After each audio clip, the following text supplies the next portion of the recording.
Un supuesto, ¿se acuerdan? Es un hecho que ya se da por sentado ya. No es como en el lenguaje común, nosotros un supuesto, suponemos algo, estamos con una duda, ¿no?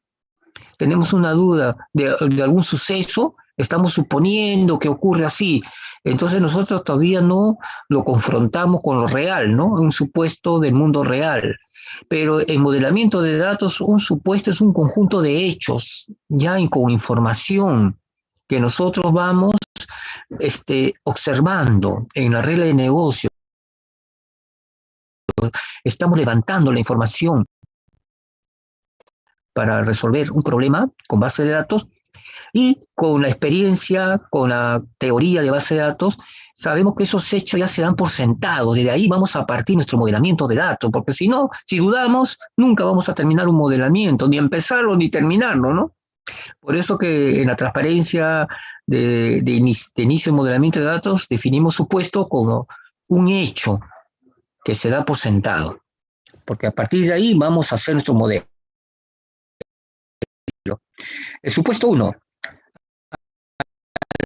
representa su currículum personal y profesional. Sobre esta persona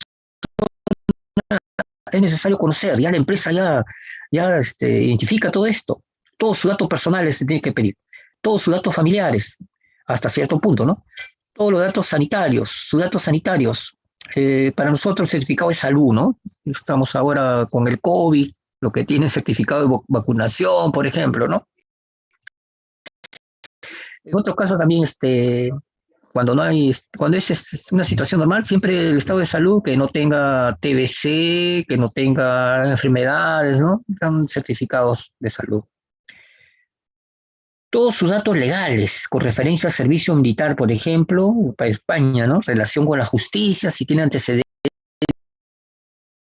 judiciales, etcétera, ¿no? Calificaciones medias, etcétera. Un promedio referente al conocimiento de labores profesionales, donde trabajó, ¿no? Horario, empresa, puestos. Sus requisitos de empleo, en lo referente a aquellos puestos de trabajo que estarían dispuestos a aceptar, llenar la empresa justamente esta información, ¿no? Sus requisitos de condiciones de empleo, lo referente al tipo de contrato y salario. La condición, ¿no?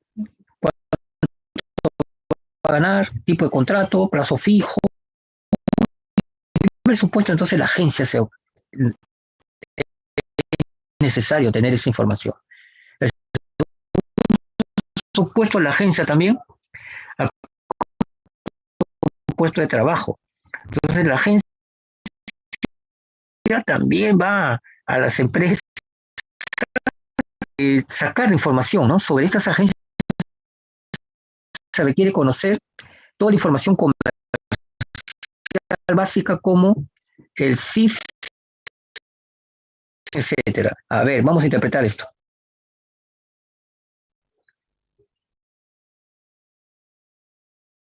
La empresa va a solicitar personas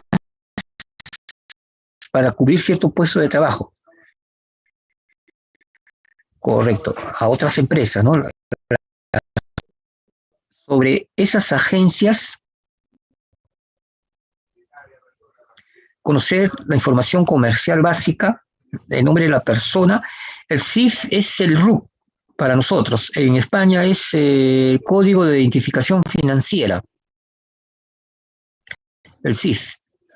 Para nosotros es el RUC, RUC.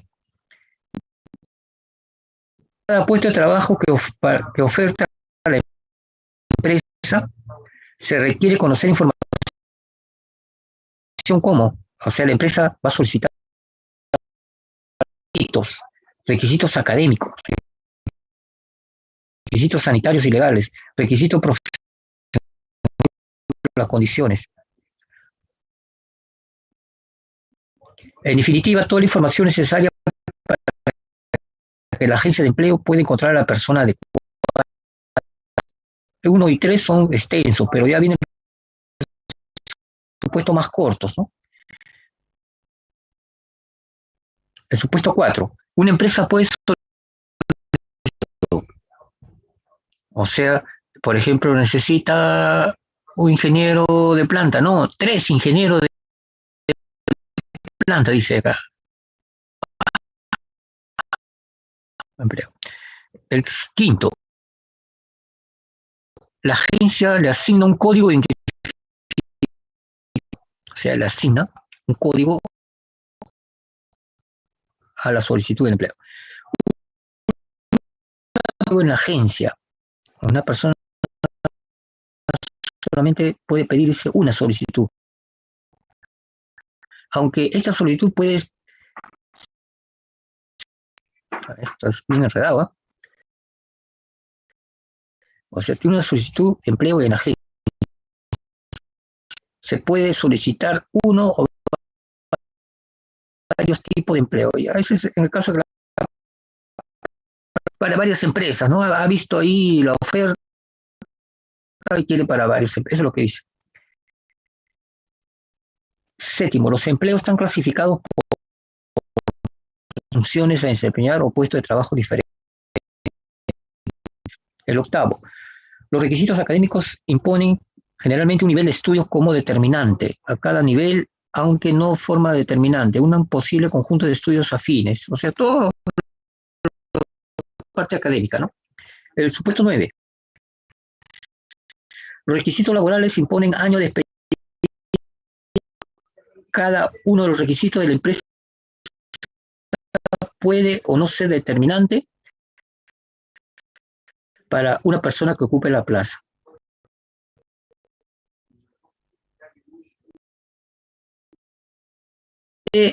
O no ser, dice, determinado.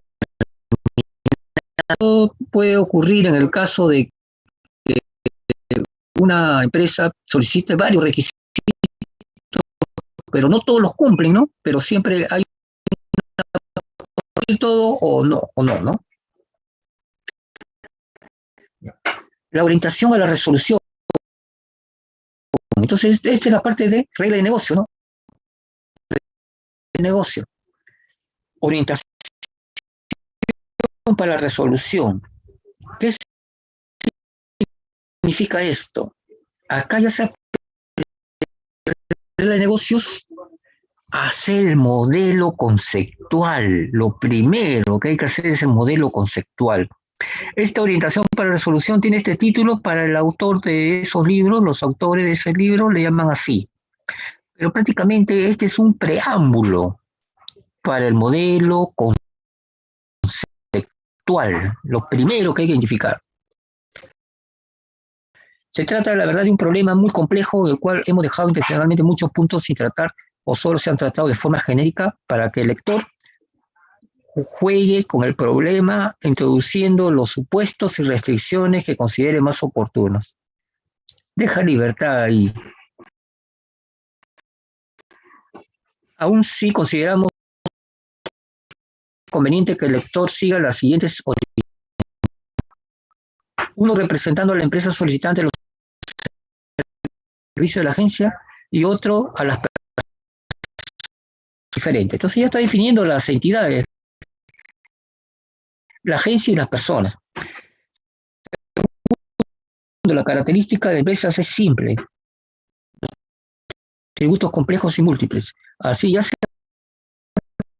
pueden ir identificando los primeros atributos, tantos tipos de entidad como considere necesario.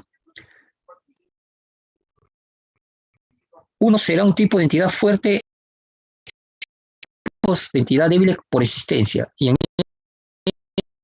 ello se considera agrupadamente el resto de la información solicitada por la persona. Entonces, de los datos de la persona siempre hay la entidad fuerte, como dice, los datos importantes, ¿no? Recuerde que familiar de una persona también puede estar solicitando el empleo de una agencia. Claro, para evitar conflictos de familia, qué profesiones tienen y si se están presentando también. Sobre los datos académicos, es conveniente clasificar los distintos tipos de estudios. España es la educación básica, ¿no? La educación general básica, que es primaria y secundaria. Primaria y secundaria. Y esta es la universitaria. Bachiller universitario. Este es bachiller universitario. Esa es la educación superior, etcétera.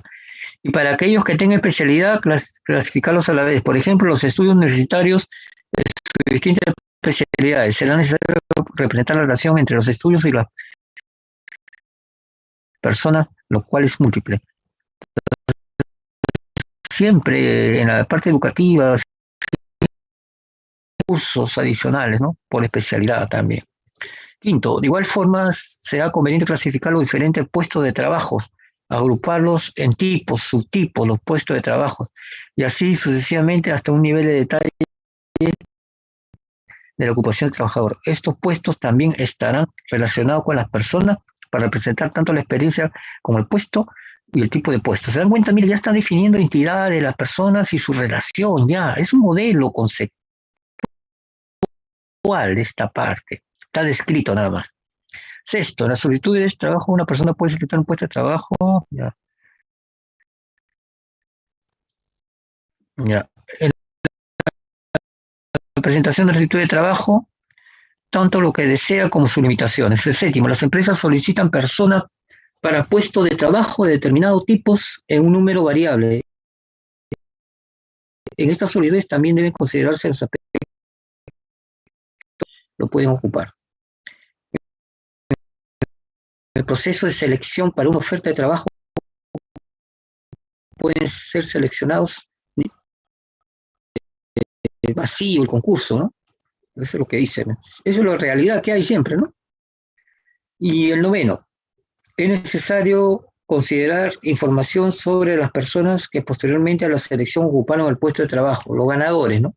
Obsérvese que una persona ocupe un puesto de trabajo no quiere decir que anule su solicitud de empleo en la agencia, pues puede desear una mejora laboral. Todos esos supuestos que están acá ya se traducen acá para el modelo conceptual. Y acá dejan el criterio de nosotros que estábamos ahí leyendo toda esta información, considerar el aspecto económico del problema, ¿no? Entonces, ya quedan consideraciones más características, ¿no? Ese es el primer caso. Ese es el primer caso. Vamos a ver el otro caso. A ver, vamos a ir de ahí para activar el apéndice 5. Entonces, en su trabajo tienen ustedes que incluir la definición correcta del problema y la regla de negocio, que son los supuestos, problemas. ¿Se acuerdan de la definición de supuestos? Es un hecho que se da por sentado. ¿Y qué cosa es un problema? Como su nombre indica, es un problema que está sucediendo actualmente y nosotros podemos plantear su posible solución. Siempre los problemas tienen que tener solución y nosotros tenemos que plantear esa posible solución. Ese es lo que hay que considerar. ¿No? Toda la teoría que estamos aprendiendo, todo eso lo tienen que ustedes volcar para su trabajo. Listo. Esta segunda. La red de farmacias. A ver, miren, es un poquito casi de la misma extensión que la anterior, ¿no? Como lo que ocurre acá también, en España también, pues hace tiempo, ¿no? Porque este libro es de 20 años atrás, más o menos. El Colegio Oficial de Farmacéutico intenta poner en marcha, dice, ese es el problema, ¿no? Denunciar el problema, miren, dos líneas, ¿no? Miren.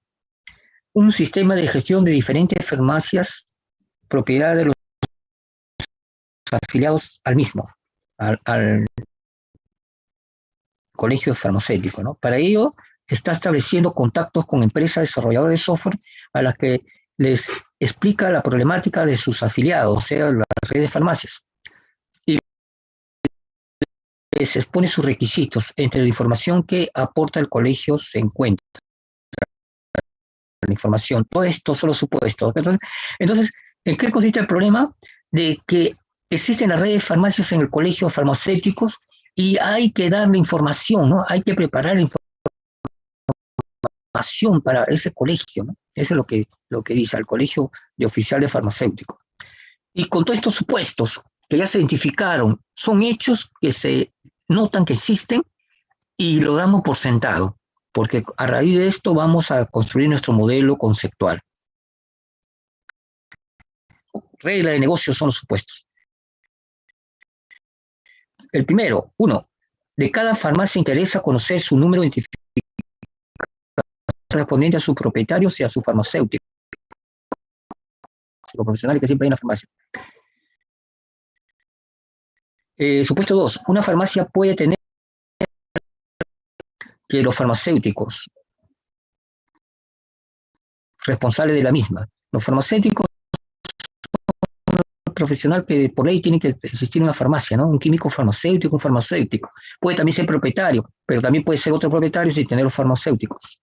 De igual forma, una farmacia puede tener uno o más farmacéuticos responsables. Puede ser propietaria de más de una farmacia. Por otra parte, una persona puede ser responsable también de más de una farmacia. Eso es lo que ocurre con las empresas, ¿no?, que tienen varias farmacias, ¿no? Supuesto 4. La farmacia cuenta con un conjunto de productos en sus almacenes. De estos productos se interesa conocer su identificación, su nombre, fabricante, precio de costo, ¿no? En España coste es costo también, ¿no? Precio de costo, precio de venta, unidades, y si es un producto protegido por la seguridad social y por tanto está subvencionándose por la misma también. Entonces ahí también existe su seguro social que tiene subvenciones también en algunos productos, ¿no? La farmacia que se utiliza, ¿no? Y la entrada de productos en el almacén. Por otro lado, así se sugiere que los productos pueden identificarse de tal forma que este hardware puede ser utilizado correctamente. O sea, un buen control de los productos con lectores de código de barras. Lo que existe en la farmacia cuando expenden, ¿no? Cuando venden, pasan el control de al producto, le pasan el código de barras y listo, todo sale en la computadora, el precio, todo, ¿no? Supuesto 5. Será necesario que el software que se desarrolle basándose en la información existente de cada producto, unidades de existencia, de venta, etcétera, determine la necesidad de realizar pedidos o compra del mismo. Entonces el software justamente nos va a ser un buen controlador para hacer nuestra necesidad de realizar pedidos o compra del mismo, ¿no? Supuesto 6. Existe una serie de laboratorios farmacéuticos que se dedican a la venta de estos productos a las farmacias. Cada laboratorio puede vender, en principio, cualquier producto, cualquier farmacia. Lo que ocurre en todos los países, los laboratorios que venden los productos a la farmacia, ¿no? Ventas diferentes, en los mismos productos. Y además su plazo de entrega del pedido también puede ser diferente. ¿Por qué tiene precio producto en un lugar siempre recarga, ¿no? Eso es también mundial, es eso. Solo se puede realizar a un laboratorio. La compra se puede realizar a un laboratorio de la farmacia, ¿no? Si en una farmacia puede realizar al día varios pedidos al mismo o diferente laboratorio. Claro. Siempre uno pide a una entidad, en este caso el laboratorio de los productos, solamente a uno. Al día varios pedidos al mismo o diferentes laboratorios de los mismos o diferentes productos. El laboratorio puede pedir a varios laboratorios. Acá se contradice lo que dice acá al inicio.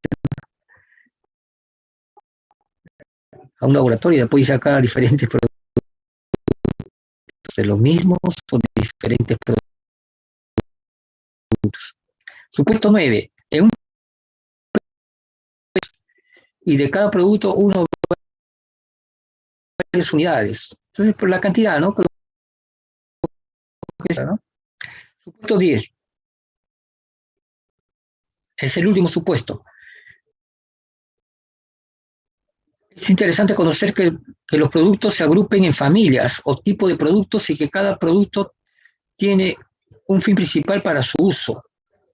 Hacer bien los catálogos de productos, ¿no? Los productos por familia son los remedios que son parecidos, ¿no? Porque se agota uno, entonces eso es lo que pasa en la farmacia, ¿no? Cuando nosotros vamos a la farmacia y el producto no está, nos dice, este es el equivalente, ¿no? Entonces es por familia, ya lo tienen ya catalogado. La orientación a la resolución, igual como el caso anterior. Aquí, esto es el preámbulo o todo lo que están ya identificando el modelo conceptual. Se trata de un problema para que el lector practique el nuevo diseño del sistema de almacén y compras. O sea, va a haber un sistema de almacenamiento y compras de la farmacia, ¿no? Puesto que en este caso se ha obviado intencionalmente el problema de la venta de la farmacia. Para la resolución de este problema se debería tener en cuenta lo siguiente, 4, ¿no? 4 puntos. Existen un serie de tipos de entidades fuertes, como son aquellas que representan las diferentes farmacias, los productos que venden y los laboratorios que le van a suministrar. Segundo, observe que como el propietario de la farmacia pueden ser varios y sus responsabilidades también. Estos objetos son atributos múltiples y a su vez compuestos de este tipo de entidad. Por lo tanto, será necesario descomponerlos por la aplicación de la regla. Tienen acá una regla interna, ¿no? En tipo de entidades débiles por existencia.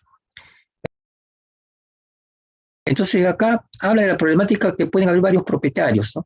Varios propietarios y tienen también sus responsabilidades. Puesto que, tercero, que cada laboratorio puede vender un producto diferente a diferente precio, será necesario caracterizar la relación existente entre ambos tipos de entidad. Entonces, se hace una necesidad para ver de varios laboratorios diferentes precios, ¿no?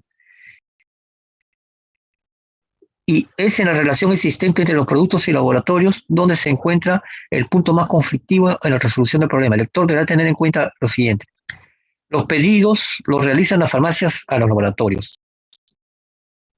Y en cada pedido se solicitan uno o más productos, uno o varias unidades. Y es conveniente que las farmacias conozcan a priori si el laboratorio tiene existencia o no. B. Como se pueden tener las farmacias conocimiento de la existencia de productos a diferentes laboratorios, la realización del pedido o el sistema informático de la farmacia se dé la información. Todos esos son interrogantes, ¿no? ¿Cómo pueden tener las farmacias conocimiento de la existencia de los productos de diferentes laboratorios?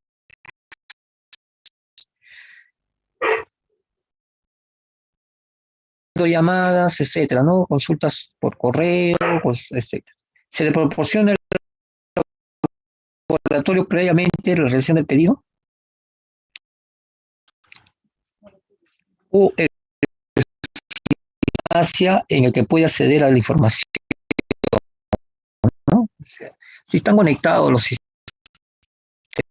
sistemas, según cómo vamos a hacer el modelo, con todas estas consideraciones vamos a hacer el modelo, que sea de completo el sistema a desarrollar. Tendrá que elegir entre la consideración de objetos que representen a los distintos almacenes de los diferentes laboratorios o no. Por último, dice, remitir al lector a los capítulos correspondientes a los ejercicios resueltos nosotros, ¿no? Por ejemplo, acá hay otro problema, se parece, ¿no?, a la solución de este caso, de este libro, que le voy a dar, ponga los objetos necesarios para representar las relaciones. ¿Ya? Entonces, me dijo de la práctica 1, se necesita el problema bien definido. Luego viene la regla de negocio conceptual. Todo esto ya se dan cuenta ya qué entidades son las que intervienen y cómo se va a relacionar. Vamos a ver otro caso que está en el Univirtual, en el archivo comprimido, el apéndice 7. Ahorita va a cargar.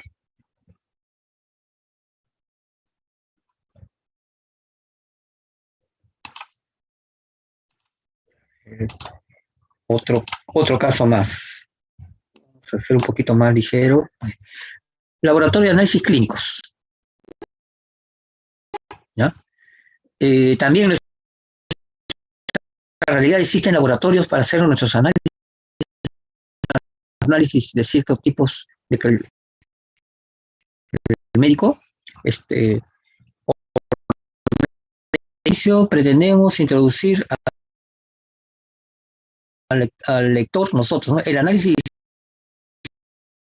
complejo, vamos a ver, que tendrá que hacer uso de casi todos los principios descritos en el texto de la obra. Para el lector su trabajo se ha elegido el problema solamente conocido para todos. ¿Quién no un laboratorio para que realicen una serie de análisis o pruebas analíticas? Nos atrevemos a decir, ha dado el lector el primer paso en la resolución de este problema, pues conocer el aspecto de un cliente de un sistema de este tipo y por lo tanto lo único que le queda por conocer es el aspecto de la empresa al cual interesamos describir a continuación. El enunciado del problema. A ver, un laboratorio que hace análisis. Se desea informatizar, o sea, preparar la base de análisis clínico. La gestión diaria de este tipo de clientes de la empresa que acceden al mismo, a los pacientes se les realiza una serie de pruebas sobre una serie de medios de análisis de sangre, orina, heces, esputo, etc. Una vez realizados los análisis, el resultado es lo mismo recogido por el mismo, siendo el costo del trabajo facturado al paciente, el cual entonces después le va a pagar, etcétera, ¿no? Para que se cobre una compañía aseguradora, o una compañía que interviene, siempre la compañía de seguros que interviene, al cual está asegurado. Es importante, entonces ya tiene acá el problema, ¿no? Una persona va a cualquier examen de acá, de los medios de análisis, ¿no? Y un proceso que existe, ¿no? Que hay que darle el informe final al doctor y después viene el costo del trabajo facturado al paciente, todo un proceso que existe en el laboratorio de análisis clínicos. Los supuestos. Compañías aseguradoras médicas, como acá, ¿no? También existe, en España y acá en toda parte del mundo. Pueden estar asegurados los pacientes que acuden al laboratorio, por lo tanto son las que hacen a cargo los costos de los análisis que las realizan. Entonces, el seguro cubre, ¿no? Eso es lo que dice, ¿no? Toda la información correspondiente a esta compañía médica. Es importante además la información fiscal de esta compañía médica, así como mantener información sobre el estado de pago, cobro, de los trabajos del laboratorio la misma. Sobre los doctores que remiten a los pacientes para hacer esos análisis, le hayan enviado pacientes o no. Pues esta información es necesaria a efectos de remisión de la información por parte del laboratorio mismo. se le abre una historia, una ficha, ¿no? Se mantiene toda la información personal acerca del mismo. Cuarto, un paciente puede acudir al laboratorio más de una vez al mismo día, puede regresar, etcétera, ¿no? Y sobre todo en distintos días también. A cada paciente que acude al laboratorio se le asigna un número cada día, la numeración es consecutiva cada día, empezando por el número 1. El número de atención, los tickets, ¿no? Que siempre hay instrumentales que utiliza el laboratorio para la realización de su trabajo requieren de una identificación numérica de este tipo para identificar a quién se le está haciendo, ¿no? Para que no haya ambigüedad de las muestras que se pueden analizar al mismo tiempo. Supuesto 5. El laboratorio le interesa mantener la historia analítica de los pacientes que ha acudido al mismo.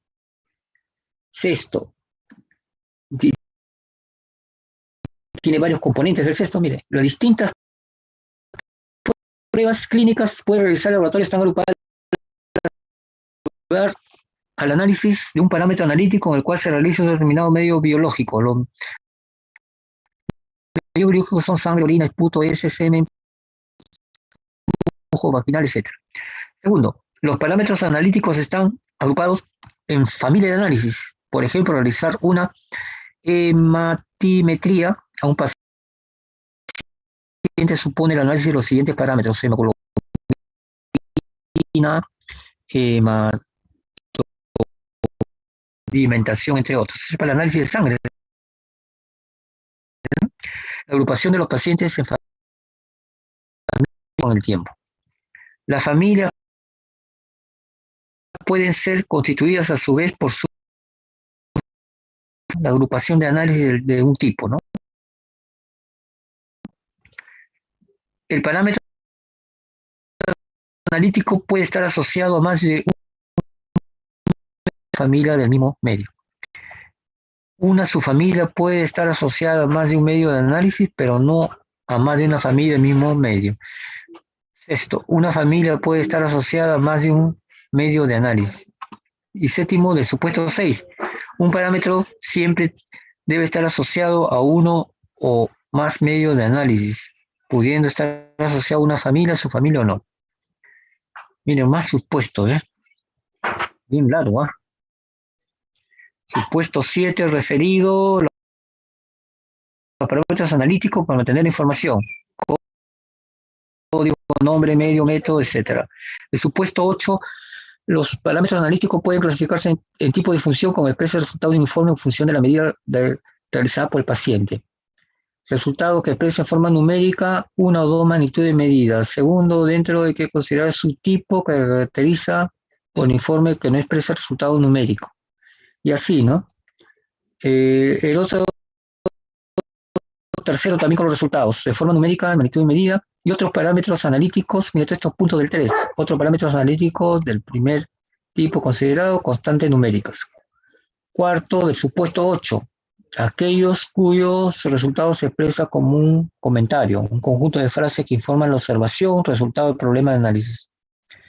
Entonces, todo relacionado con las pruebas, ¿no? Los análisis, ¿no? Supuesto 9.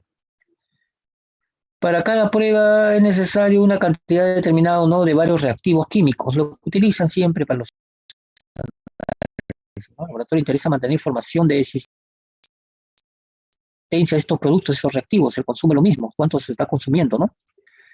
Supuesto 10. Es muy usual determinar las empresas que utilizan laboratorios a sus empleados, envíen al laboratorio a sus empleados, por ejemplo, y a muchos pacientes se realiza un mismo grupo de análisis. Es muy usual, eso sucede en algunas empresas que siempre hacen sus chequeos a sus empleados, lo envían en forma masiva, dice, para tener un mismo grupo de análisis. Les sería conveniente poder definir perfiles o grupos de parámetros analíticos de forma que estos perfiles pueden ser asignados determinados a determinados pacientes. Eso para hacer los análisis en grupo, ¿no? Y el supuesto 11, las pruebas analíticas se realizan generalmente en grupo de análisis y el laboratorio tiene o puede tener especialistas para realizar cada grupo. De acá intervienen los especialistas. Y así, al laboratorio le interesa definir grupos de parámetros, lista de análisis, mediante los cuales se pueden preparar hojas de carga que faciliten a los analistas la información de qué pacientes hay que realizarle determinados análisis y qué análisis deben realizarse a determinados pacientes, agrupados siempre sobre la base de estas listas de análisis que están formados por un número variable de parámetros. Hay que tener en cuenta que un parámetro solo puede pertenecer a una lista de análisis. Entonces, esto es un supuesto que se da por sentado para poder a los problemas, ¿no? Y como el caso anterior, todo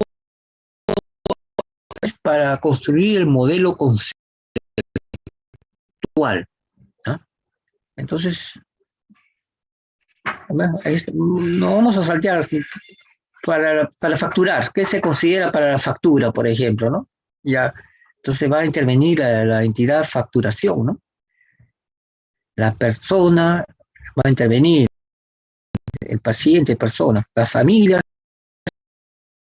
de tipo de análisis van a intervenir, los tipos de análisis, etcétera, etcétera.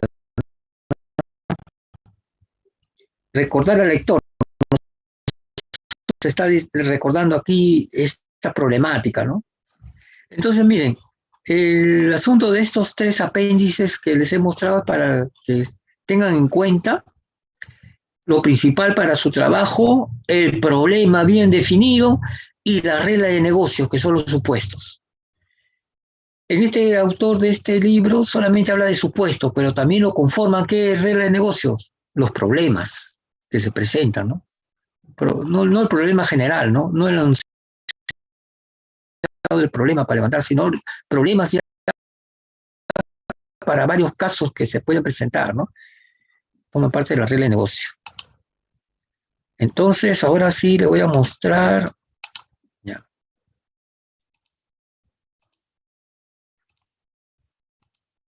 También está en la separata, perdón, en el Uni virtual, este problema de residuos tóxicos que nos va a hacer comprensión de las normalizaciones. Ojo, ¿eh? Y acá vamos a repasar lo de las normalizaciones, que tiene mucho en los autores de los libros, ver acá girar, ¿no? Girar, ver, rotar vista, girar a la derecha para verla, ahí está. Confunden bastante la normalización, es como se dice, hay que apostar por lo más claro, como yo le presenté de definición de Microsoft y de Oracle, para las dos primeras formas normales es bien básico. Después ya viene la complejidad a partir de la tercera, la forma normal voice code, que la tratan de relacionar con las tres primeras formas normales, lo que sugiere en Oracle solamente tres formas normales.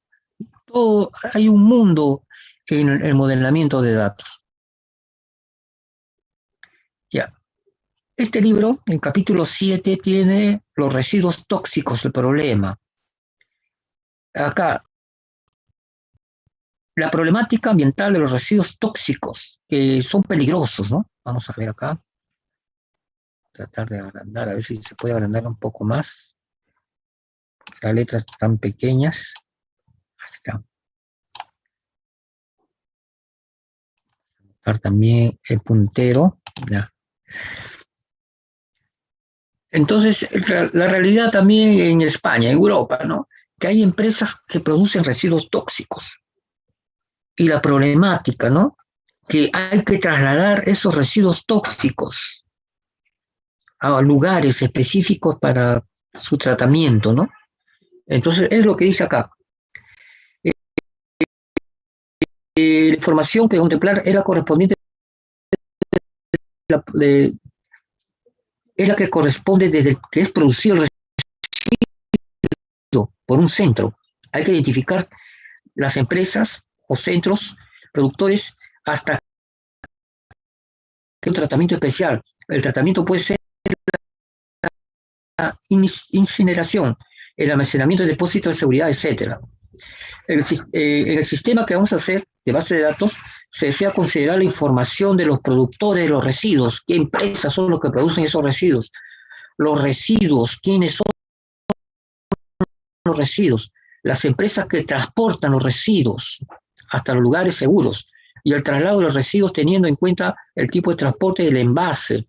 Es toda una problemática para los residuos tóxicos. También tiene supuestos, ¿no? Ese es el problema, el enunciado del problema, los supuestos. Una empresa productora produce un número amplio de residuos constituidos por un número variable de constituyentes químicos. O sea, un residuo tóxico puede tener varias partes químicas, ¿no? Constituyentes químicos. Y una empresa produce un número amplio de residuos, varios residuos. Supuesto 2. Más de una empresa productora puede producir residuos con igual número de constituyentes químicos y con las mismas o distintas calidades. Entre varias empresas pueden producir los mismos residuos con los mismos números de constituyentes químicos, con las mismas o distintas cantidades. Las empresas productoras asignan un código único diferenciar las distintas producciones de lo mismo. Así nos vamos acá. Acá está. Este es el libro. Como esta información está colgada, ahí tienen este libro, está en internet. Base de datos desde Chen hasta Koch con Oracle. Ese es el título. Irene Luque es la autora. Irene Luque y 3 autores más. 3, 4 autores, son 5 autores son. ¿Ya? Está, mire, es una fotocopia, es escaneada, ¿no? En PDF, porque el libro original y así hay otras empresas también que lo tienen en internet, que distribuyen este libro, lo venden este libro, pero acá ha habido una persona anónima que ha colgado esto en internet. Ustedes nomás dan esto y van a ver PDF de esto y van a encontrar esta transparencia. Todo el libro completo lo van a encontrar. Yo he solamente cortado para este ejemplo. Y los apéndices anteriores que también es de este libro, que los he recortado para presentarles, ¿no? Entonces, miren todos los supuestos. Esto continúa, ¿no? Del anterior, el supuesto 3. Además, una empresa puede asignar los mismos códigos a los residuos que produce. Los residuos pueden ser trasladados en su totalidad, cantidad total del mismo o en partes, o no ser trasladados nunca. También esos supuestos, ¿no? El quinto, en cada traslado de residuos, la cantidad que se traslada de los mismos es enviada a un único destino. Supuesto 6. De un mismo o distinto residuo, cantidades parciales del mismo a un mismo o distinto destino. El 7. En cada traslado puede intervenir más de una empresa transportista, usando el mismo o distinto transporte, por lo que resulta interesante conocer tanto el medio de transporte utilizado como los kilómetros realizados, así como el costo del trabajo. El costos en España. Un tipo de envase determinado por la empresa productora y que no varía a lo largo de su traslado. O sea, el envase debe ser único, no se debe modificado, etc. El 9. Es interesante conocer la fecha de llegada a destino y del tratamiento que se someten los residuos una vez alcanzado el mismo. 10. Por seguridad se considera que en un traslado solo puede trasladarse un residuo de una empresa productora. Entonces, por seguridad, una empresa no puede decir, trasládame este residuo, este tipo, del otro tipo, no, uno nomás, para que no se mezclen, pues, ¿no?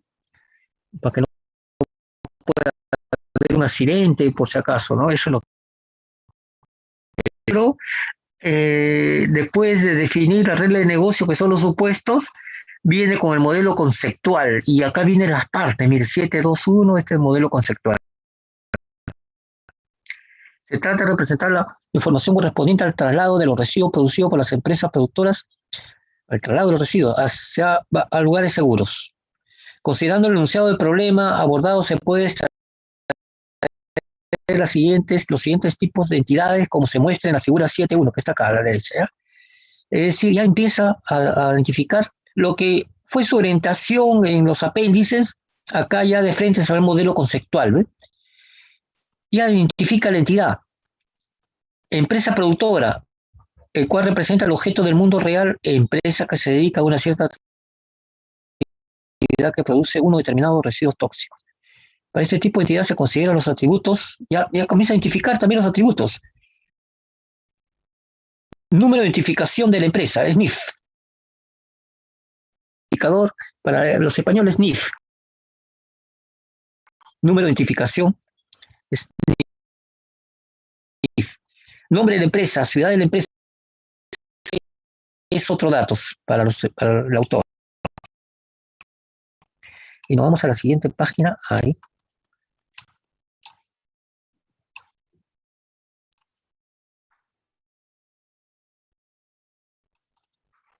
Está.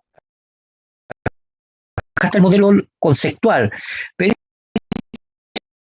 el modelo conceptual del problema de los residuos. Ya, este modelo es de estos autores. Para el modelo conceptual nosotros solamente las entidades en rectángulo y su vínculo, nada más, ¿no? Nada más. Pero acá ya le incluye la relación, mire. Para la notación del modelamiento de ellos, este rombo indica la proporcionalidad 1 a muchos, por ejemplo. 1 a muchos indica, ¿eh? Muchos a muchos, ves acá. Muchos residuos, muchos constituyentes.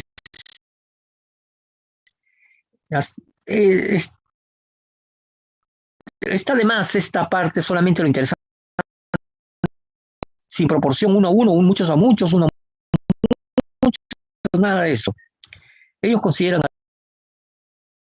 que en negro son los atributos, lo que está en negro debe ser su llave, ¿no? Debe ser lo que ellos identifican ya como llave candidata. Es un modelo conceptual. De este tipo de entidad, ya que no puede existir dos empresas con el mismo número de identificación fiscal. Número de identificación fiscal, lo que le dije, ¿no? Número de identificación fiscal, es la F de fiscal. El atributo de actividad se representa la actividad a la que se dedica la empresa y O de empresa hace referencia a otro tipo de dato, otro O de. Acá cada tipo de entidad, residuo. Acá, entidad residuo. En el mundo real dice este objeto que representa el mundo real, material peligroso o tóxico producido por la actividad de una determinada empresa. Entonces, esto viene del supuesto 1, ¿no?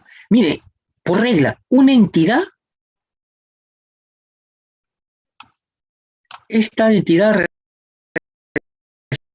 está a base de estos dos supuestos, el 1 y el 3. No confundir que hacer cada supuesto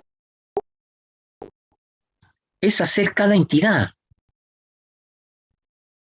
No, los supuestos son ya la regla de negocio, como le digo, son hechos. Entidad, ese es un error, ¿eh? Puede coincidir, sí, con una entidad, pero como está acá, mire, para esta entidad residuo está basado en estos dos supuestos, en el supuesto 1 y en el supuesto 3. Y ahí viene la problemática ya. Entonces, ¿se dan cuenta cómo se construye una entidad? ¿Cómo se construye una entidad en modelamiento? Ya, bueno, entonces, entidad residuo, toda la información del residuo, ¿no? Todos los atributos que considero. Vamos un poquito a acelerar, porque si no, solamente voy a hacer énfasis en el punto más importante, ¿no? Otra entidad, por ejemplo, constituyente. Constituyente justamente es el compuesto químico, ¿no? O elemento que al residuo se caracteriza peligroso, ¿no? Parte química lo constituye por los considerados atributos, código constituyente, nombre constituyente, código, etc. Mire, supuestos 1 y 2 se basa en este tipo de entidad constituyente.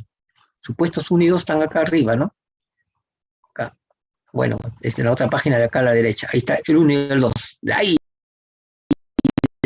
parte para construir esta entidad constituyente. Otra entidad, empresa transportista. La empresa que va a llevar el transporte de residuos, todos los datos para la empresa. Un supuesto 7, puede conseguir un supuesto, correcto. A base del supuesto 7. La otra entidad va a llevar el residuo. El traslado, supuesto 10, supuesto 6, miren. Se combinan ahí, ¿no? Supuesto 5 también. Supuesto 11. Si una empresa en una misma fecha realiza más de un traslado, de parte de un mismo residuo, estos deberán ir a destinos diferentes. En el caso, es el supuesto 11. Me pasé. A ver, a ver. Estaba acá bien, en la parte derecha estaba bien, acá en el tipo de entidad, ¿no? Tipo de entidad, correcto. El tipo de entidad de acá, traslado, y acá en la parte derecha considera todo esto en el traslado con los supuestos, ¿ve?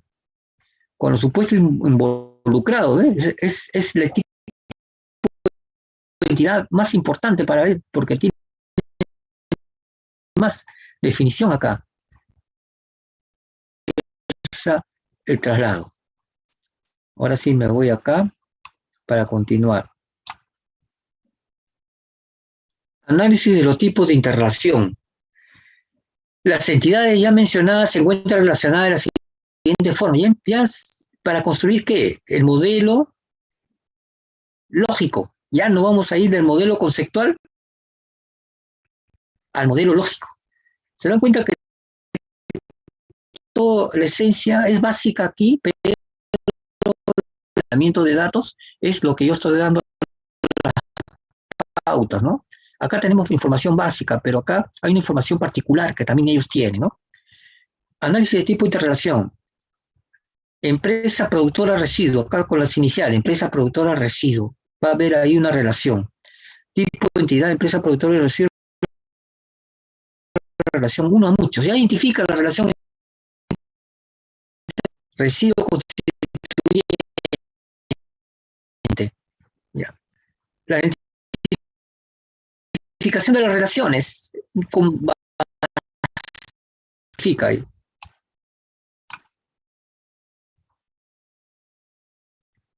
Para cada relación, destino, traslado, también lo identifica.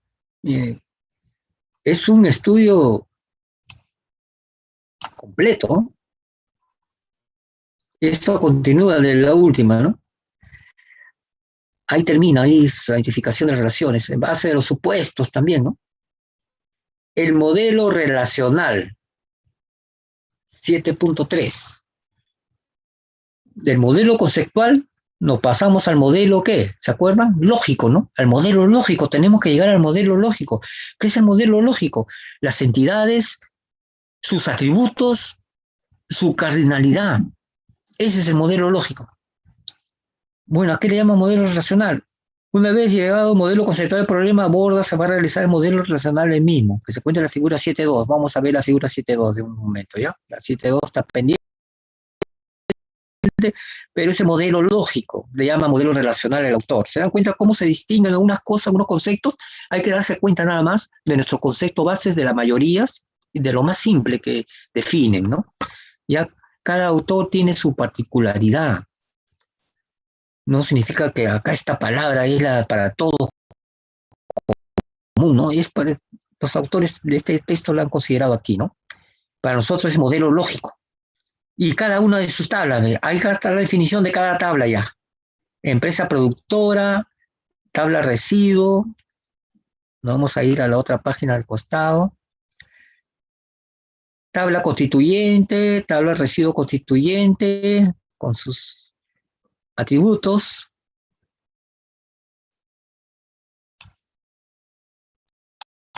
Tabla empresa transportista, tabla destino con sus atributos ya para hacer modelo lógico, ¿no? Tabla traslado, empresa transportista.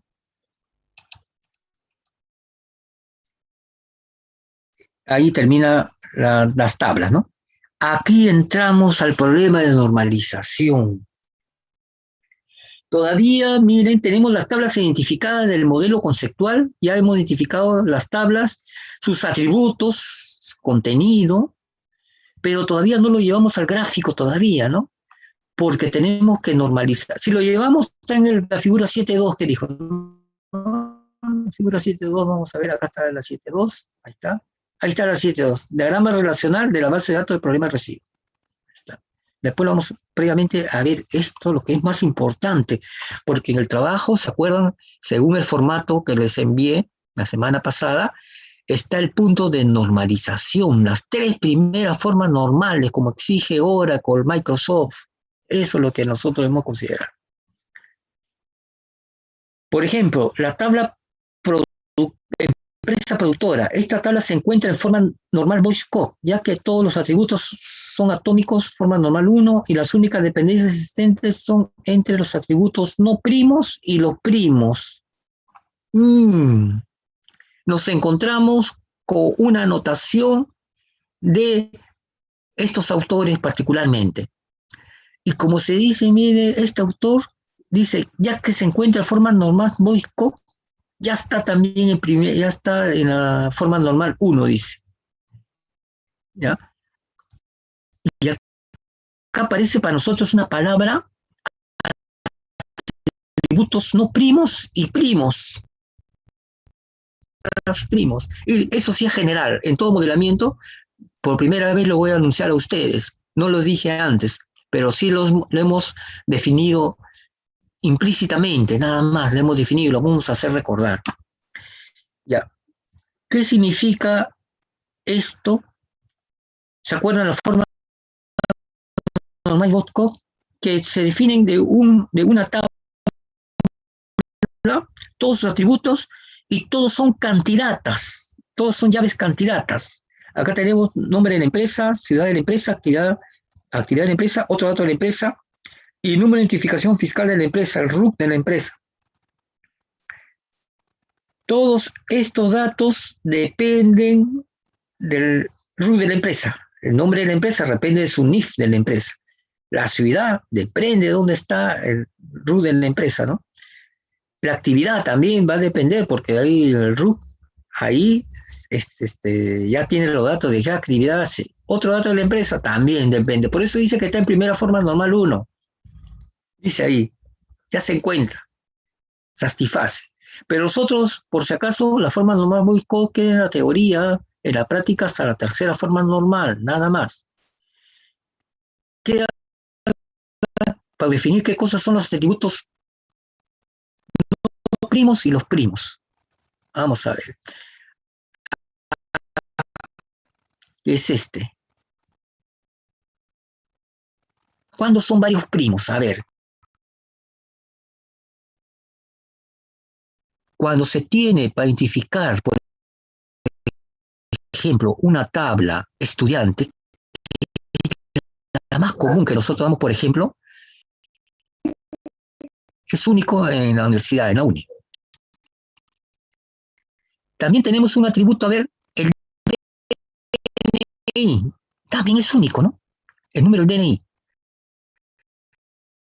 Tenemos código del estudiante, número del DNI. El tercero viene la especialidad, otro atributo, el cuarto, ¿no? Viene otro atributo más al estudiante, a ver, su ciclo relativo, en un momento que está el estudiante actualmente, su ciclo relativo, y así podemos tener varios atributos. Ya.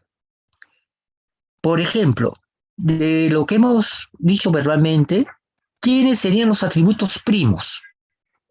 El código del estudiante y el DNI, porque los dos serían las llaves candidatas de ese registro del estudiante. Y cualquiera de los dos puede ser llave, porque el código identifica al estudiante, ¿no es cierto? El DNI también puede identificar, porque es único también, pero de los dos que son primos se escoge uno, que es el código del estudiante. Entonces, esos atributos primos son esas llaves candidatas que van a identificar, que pueden identificar antes de definirse la primary key. Ya cuando se define, el código es la primary key, pero su primo es el DNI, porque también se puede identificar también. Y los no primos, esta palabra no primos, son aquellos que ya no son candidatas ya. Una vez, en toda una lista de atributos se dividen en candidatos y no candidatos. Porque no son primos, no primo porque no puede identificar, una actividad no puede ser única, puede ser varios, para varias filas, para un archivo, no para una tabla. Todos estos datos, nombres, todos esos datos ya no serían candidatos, ¿no? El nombre de la empresa podría ser, una llave candidata, pero por ejemplo, ciudad, van a haber varias empresas con la misma ciudad, van a haber varias empresas con la misma actividad. Estos son no primos, ¿se dan cuenta? Ese sí podría ser primo, porque se exige nombre de empresas únicas en el registro RUC, ¿no? Los nombres de empresas a veces coinciden en la informalidad, ¿no? En nuestro medio coinciden nombres de empresas con pequeñas empresas, microempresas que tienen el mismo nombre, ¿no?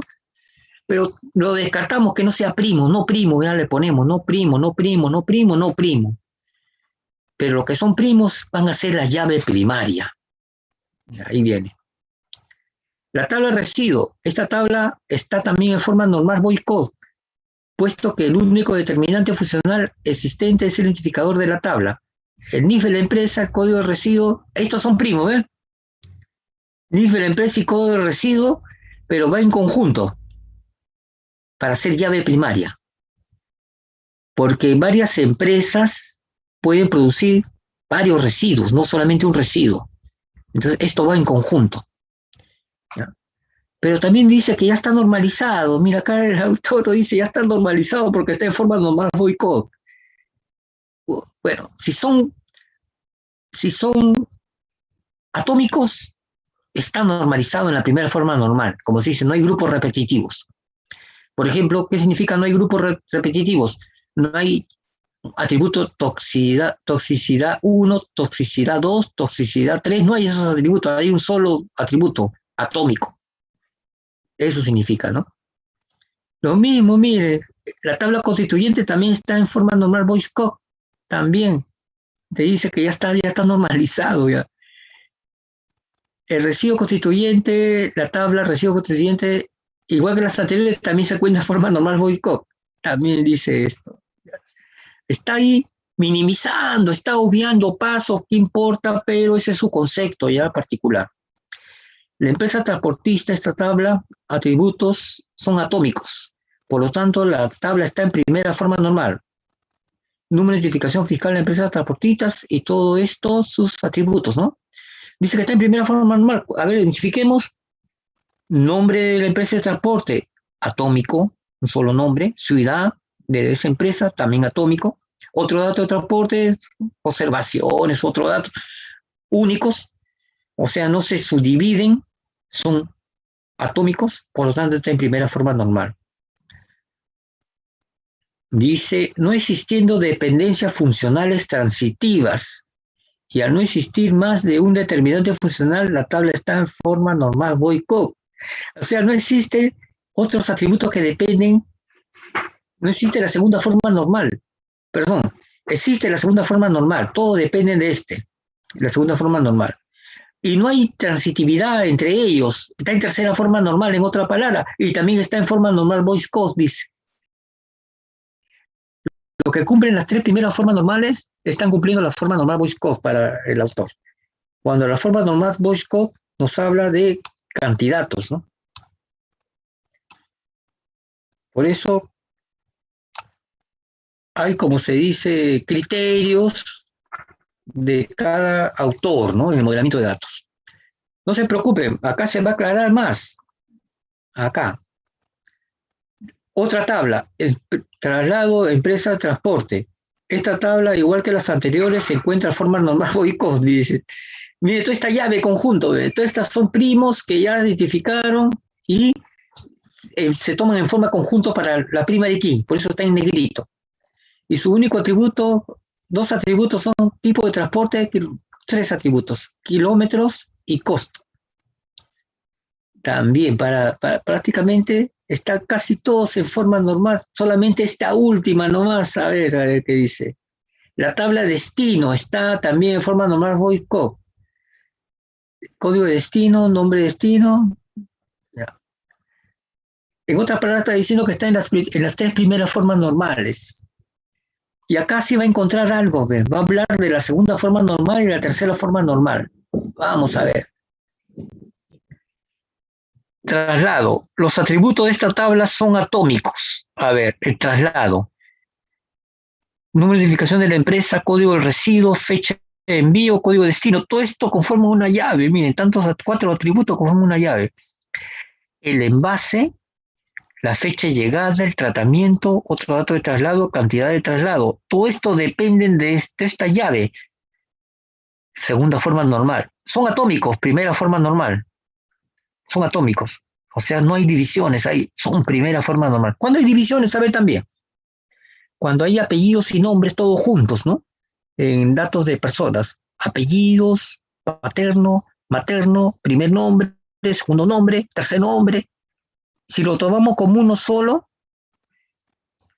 ¿qué cosa es? No son atómicos. Se puede subdividir esos datos personales en apellido paterno, materno, primer nombre, segundo nombre. Entonces ya cuando el apellido paterno, materno ya no se puede subdividir más. Eso es atómico. ¿Se acuerdan cuando teníamos dato simple y dato agrupado? Igual. Entonces, esto ya no se pueden subdividir, son únicos y cuando tengan información, por lo tanto, están en primera forma normal. Y vamos a ver si están en segunda forma normal. Dice, no existen dependencias funcionales no completas en atributos no primos. Esos son los atributos no primos. O sea, no dependen entre ellos funcionalmente. Todos dependen de la llave. El envase depende de la llave. La fecha de llegada depende de la llave. El tratamiento depende de esta llave compuesta. O de traslado también, cantidad de traslado también. Si todos son dependientes de esta llave, está en segunda forma normal. También satisface la tercera forma normal al no existir dependencias funcionales transitivas. Entonces, como entre ellos no hay dependencia, está en tercera forma normal. ¿Se dan cuenta? Miren, toda esta presentación, hablar de las tres primeras formas normales no significa que vamos a tener tres conceptos distintos en el ejemplo. En uno solo lo puede cumplir. Repito, cumple la primera forma normal porque ya no se puede subdividir. Primero, lo cumplió. Cumple la segunda forma normal, la FN2, porque todo depende de esta llave, dice. La dependencia funcional, todo dependen. Todos dependen. No hay ninguno que se quede sin depender. Si existiera alguien que no dependiera, entonces no está en segunda forma normal y construimos otra tabla, como hemos visto los ejemplos iniciales de normalización, desdoblamos esta tabla única en dos y ya llegamos a la segunda forma normal.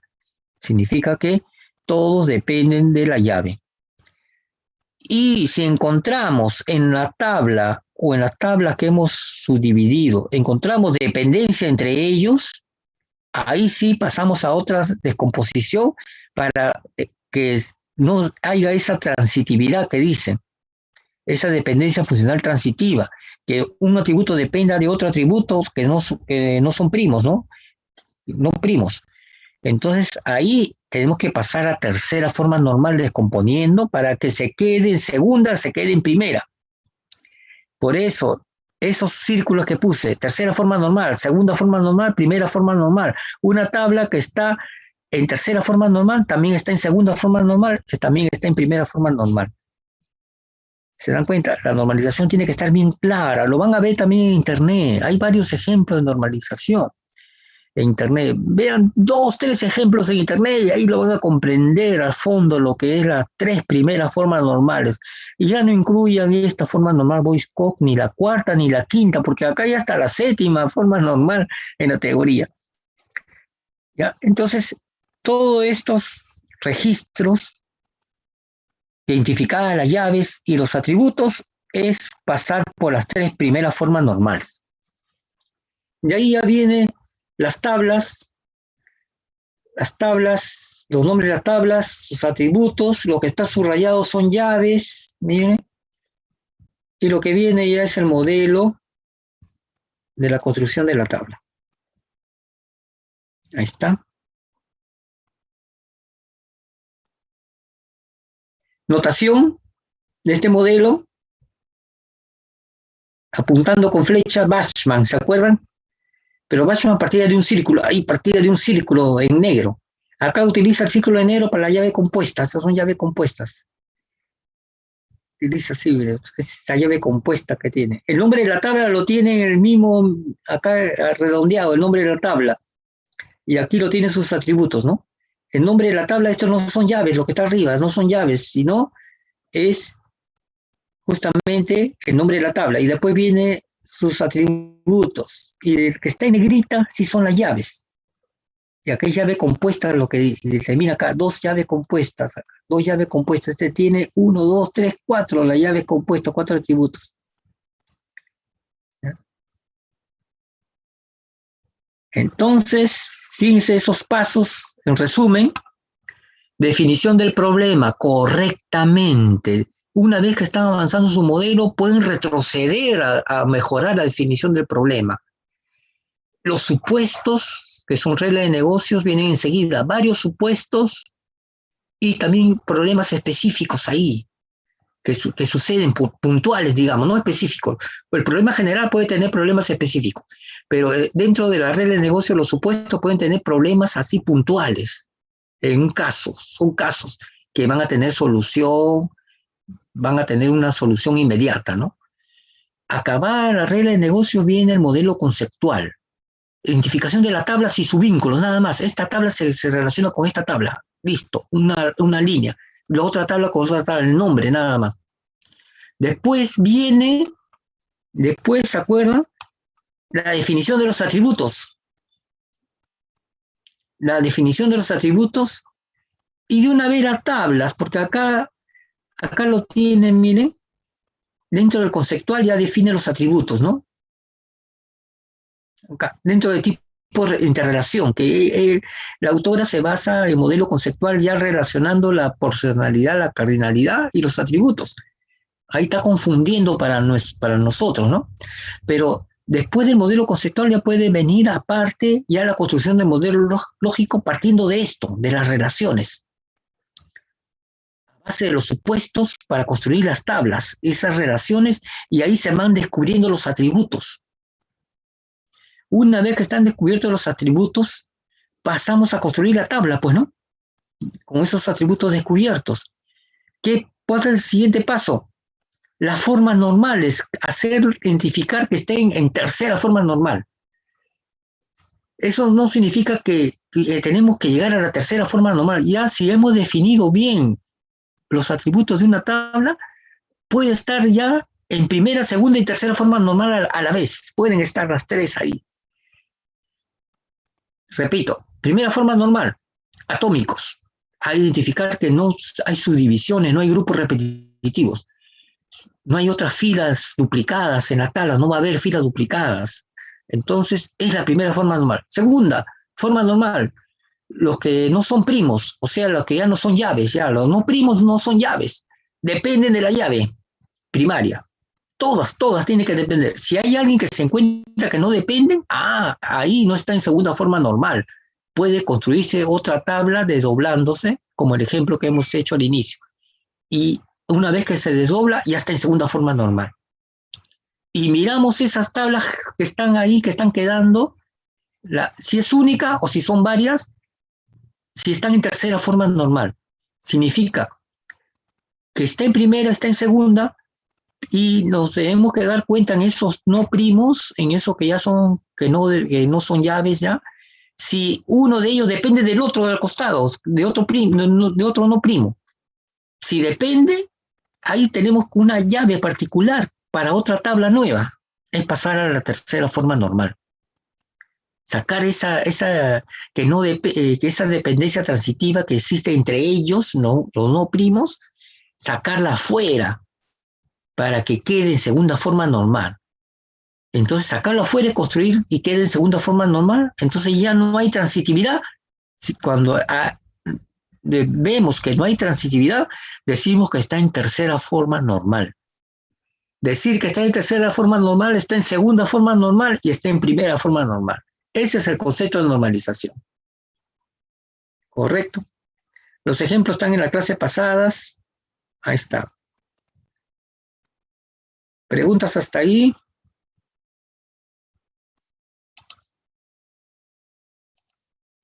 Ese gráfico de la separata que les he puesto, yo me he ido al modelo Erwin, de ese mismo problema. Miren, ya todo salió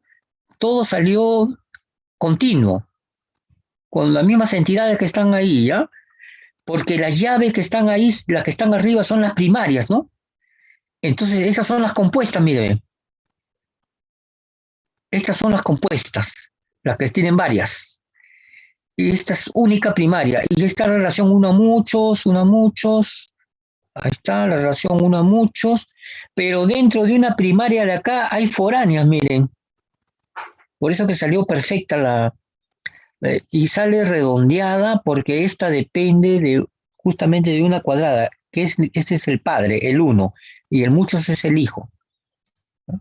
Acá entre redondeada depende porque esta depende de una que está en cuadrado. Este es el padre y este es el hijo. La empresa productora y residuo, la empresa con el código del residuo. Los dos son llave primaria, pero esta es llave foránea porque acá es primaria. Ahí están los otros atributos y así. También está colgado del UNI virtual esta problemática del traslado de residuos tóxicos, ¿no? En nuestro medio no lo vemos así, esta problemática, ¿no? En nosotros, ¿no? Lo vemos en ciertas minas grandes. En minas grandes, sí, corporaciones grandes, sí existen estos procedimientos, muy escasos, ¿no? Muy escasos. La normativa está muy débil aquí en nuestro país de los residuos tóxicos, ¿no? Bien, preguntas hasta ahí. Entonces, el objetivo de esta hora y 25 minutos ha sido lo que tienen que hacer en su trabajo, ¿no? En la práctica después del examen parcial.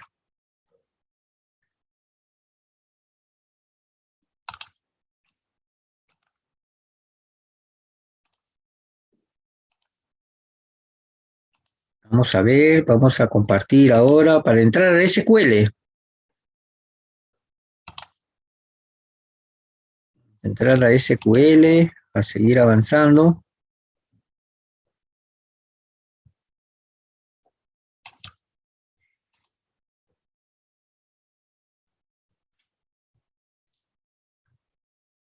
El próximo lunes es el examen parcial, qué rápido.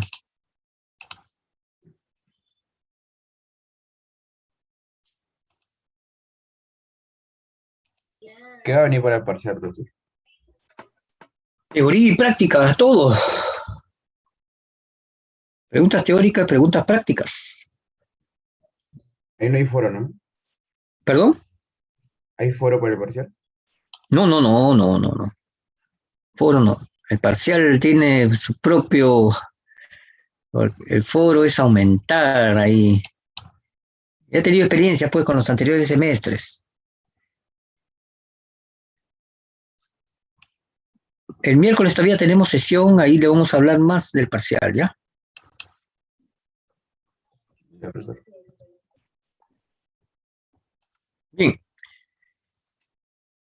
Las consultas sumarias en el SQL se utilizan las llamadas funciones columnas, así llamadas así, porque en base trabajan con columnas que calculan un resultado. Estas funciones ya están construidas en el SQL con su nombre apropiado, sumatoria, sum. Acá tiene argumento, ¿no? Ahí tiene. Promedio, average, que son las iniciales de la palabra en inglés average, que es promedio. Valor mínimo, valor máximo, count, de contar, y con asterisco. Por ejemplo, queremos hacer de la tabla de vendedores, de reventas, número de empleado tiene nombre, director, acá tiene varios datos también, fecha, tiene la oficina donde trabaja, y las últimas columnas son director, cuota y ventas, ¿se acuerdan? Y un valor nulo ahí de un empleado Tom Snyder. Entonces, si queremos hacer esta consulta, seleccionar average, entra en el argumento acá, cuota, la columna cuota, el promedio de las cuotas, el promedio de las ventas, de la tabla de reventa. Entonces, estas son las columnas de la tabla, cuota y ventas. El promedio de la cuota es la sumatoria de esta columna dividido entre 9, no considerando el null. Ese nos da el valor promedio, 300.000. La sumatoria de todas las ventas entre 10 nos da la venta promedio de esta tabla. Entonces, estas funciones nos ayudan a hacer estadística. Nos ayudan a hacer estadísticas de las tablas, ¿no? En ciertas columnas que tienen, enteros reales. Después viene el group by. Columnas que tengan enteros reales es lo más apropiado, ¿no? Vamos a ir un ratito. Tengo que irme a activar mi SQL Server.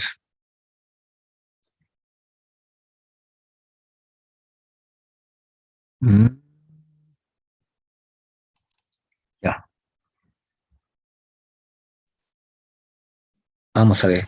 Entonces, las consultas agrupadas nos sirven para hacer estadísticas. Después viene la cláusula group by. La cláusula group by nos va a servir justamente para agrupar datos. Es diferente al order by. El order by ordenaba, ¿se acuerdan? Los datos en una tabla, pero el group by va a agruparlos. Es distinto. También vamos a ver acá.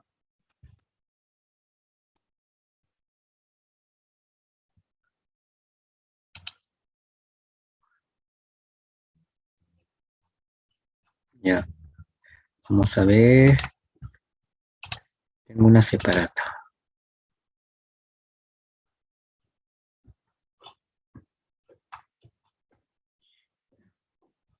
Mientras carga el SQL Server, vamos a entrar a la separata. PDF. Está la separata. Consultas sumarias. Usan funciones columnas o también llamadas funciones agregadas. Varios autores le llaman funciones agregadas, así también, la palabra agregadas. Donde SQL permite dar un resultado total de los datos de una tabla a la base de datos mediante este conjunto de funciones. Las funciones columnas o funciones agregadas son estas, acá están definiendo su función, ¿no? La sumatoria calcula el total de una columna, la sumatoria. El average, el valor promedio de una columna. El mínimo encuentra el valor más pequeño de la columna. El máximo encuentra el valor mayor de la columna. El count viene de la palabra, justamente el nombre de la función conteo, ¿no? Contar. Cuenta el número de valores en una columna. Count asterisco cuenta la fila de resultados. Es diferente count asterisco con count con argumento, ¿ya? Acá está el ejemplo que estaba en el PPT, igual. Acá está otro ejemplo, miren. ¿Cuál es el rendimiento de la cuota promedio de los vendedores? Entonces, rendimiento, ventas entre cuota, las ventas de cada vendedor entre cuota, lo va a sumar y lo va a dividir entre 10, lo va a multiplicar por 100. Y eso va a ser el promedio. El rendimiento de todos los vendedores de esa tabla es 100.2.60. Justamente un buen rendimiento, pasó del 100% de los vendedores. La sumatoria de la cuota, el mínimo de la cuota, el máximo de la cuota, el promedio de la cuota, contar cuántas cuotas hay de reventas. Entonces nos sale así. La sumatoria de la cuota, 2.700.000. El valor mínimo de la cuota, 200.000. La mínima valor de cuota en la tabla es 200.000. La máxima es 350.000. El promedio de la cuota, 300.000. ¿Y cuántas cuotas hay? 9. ¿Por qué? Los valores null son ignorados. ¿No? La diferencia entre count y count asterisco. Mientras un ratito voy a ver por qué no carga el SQL.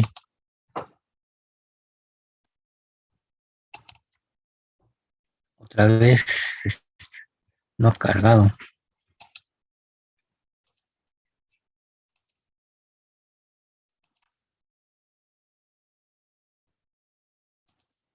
Ya, acá estamos, ¿no? Count y count asterisco. Selecciono count asterisco y selecciono count de la columna cuota y la tabla de vendedores. Acá está la diferencia. Count cuota, la tabla tiene 10 filas, ¿no? Pero en la columna cuota hay una cuota que tiene valor nulo. De los 10 hay uno nulo, solamente hay 9 valores de cuota. Y count asterisco nos dice que son 10 filas que hay en la tabla de reventas. Cuenta filas. No cuenta, el asterisco significa que cuenta filas. Eliminación de filas duplicadas. El uso del listing, que acompaña al argumento solo en sum, average y count. Entonces acá se puede utilizar el distinct dentro de estos argumentos, sumatoria, promedio o count. Elimina los valores duplicados de una columna antes de aplicarle la función columna. Significa contar acá distinct título acá. En la CL, consultar count, distinct, título, from reventas. Entonces, ¿cuántos títulos distintos hay? 3 títulos. ¿Y cuáles son los, si pongo count título nada más, sin distinct? Nos cuenta cuántos títulos diferentes de null hay. Hay 10. Pero ¿cuántos títulos son diferentes? Son 3. ¿Se acuerdan? Representante de ventas, vicepresidente de ventas, director de ventas. Son 3 títulos. Y así. ¿Cuántas oficinas de ventas tienen vendedores que superen a sus cuotas?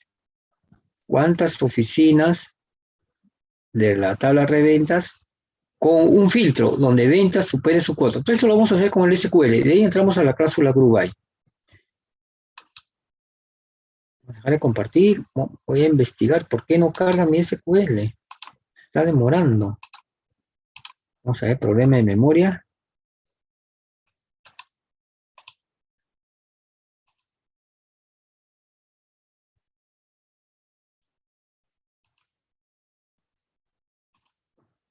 Voy a desactivar los PowerPoint porque los PowerPoint consumen también, consumen mucha memoria.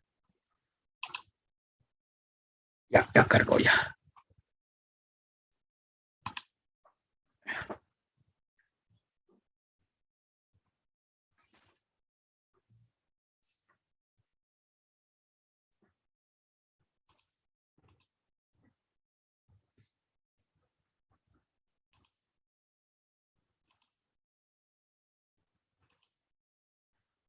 El SQL. Conecto.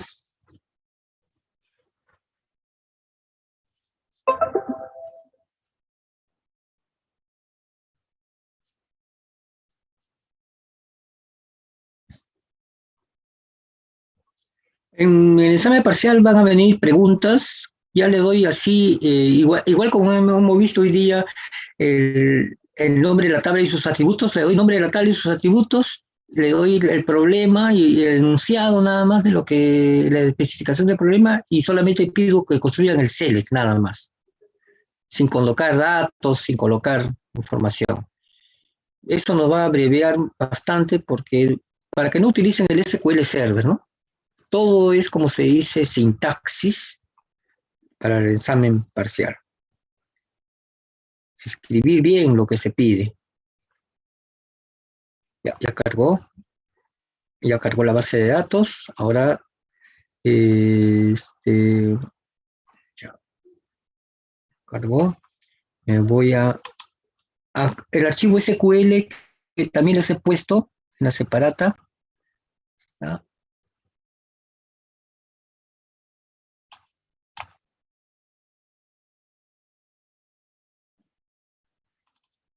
Me moví al escritorio, por eso.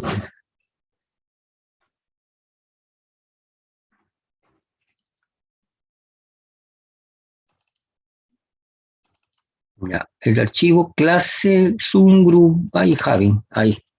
Ya le di clic y lo va a cargar.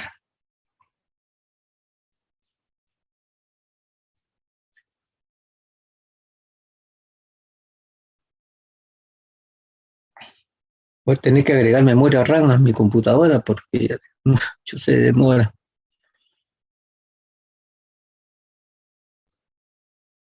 Y comprarme un disco sólido. Pero discos sólidos están dando buenos resultados. Están agilizando. Sobre todo los sistemas operativos se cargan en el disco sólido y trabaja veloz. Ya, ok, ahí está. Vamos a ver, doy clic. Lo va a cargar en master. Me posiciona, ya ustedes saben, en la base de datos del curso. Es SI 114U. Ahí está. Lo va a cargar.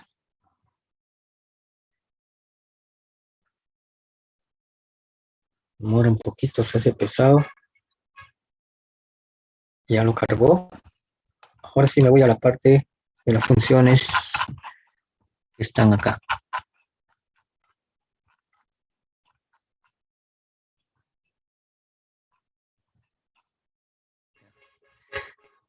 Consultas sumarias o funciones agregadas. De la tabla de reventas, ejecuto los dos a la vez.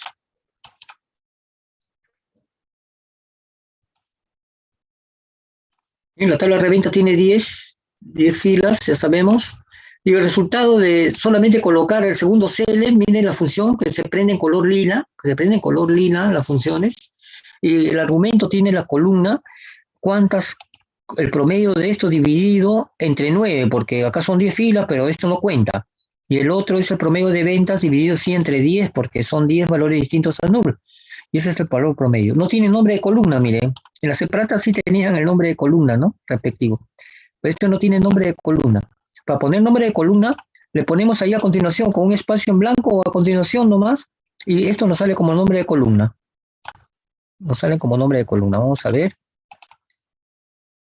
Ahí está. Cuota promedio, ventas promedio, guión bajo, ¿no? O con la palabra as también, como significa, ¿no? Un espacio o lo mismo, no es lo mismo, ¿no? Los mismos resultados son con los dos. La función y espacio nombre, sale el nombre de la columna. O con la palabra como, ¿no? As. Si le damos solo, nos sale no nombre de columna. No tiene nombre de columna, no sale. El rendimiento. El problema del rendimiento. El problema del rendimiento, acá están los dos selects. ¿Ah? Reventas y el promedio. Entonces significa, a ver, dice ventas entre cota de cada uno. Este entre este. Va a sumar el siguiente entre este. Va a sumar el siguiente entre este. Va a ir sumando término por término. Cuando se encuentre el nulo, va a obviar. Aquí sí pasa. Va a seguir sumando. Va a seguir este entre este. Y eso lo multiplica por 100. Lo divide entre 9, ¿no? Como promedio. Y nos sale 102.5955. Ya sabemos que la palabra ABG viene de la palabra promedio en inglés, de la AB primero y la G final. Ahí viene el ABG.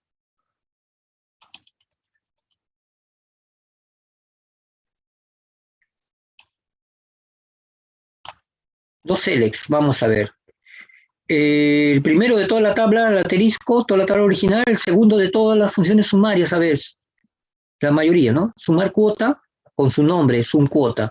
Mínimo de la cuota significa sumar cuota, hemos sumado diferente de nulo, o sea, los 9 valores suman 2.700.000. Segundo, ¿cuál es el mínimo de la cuota? Este mínimo de la cuota le llamamos la columna min cuota que está acá.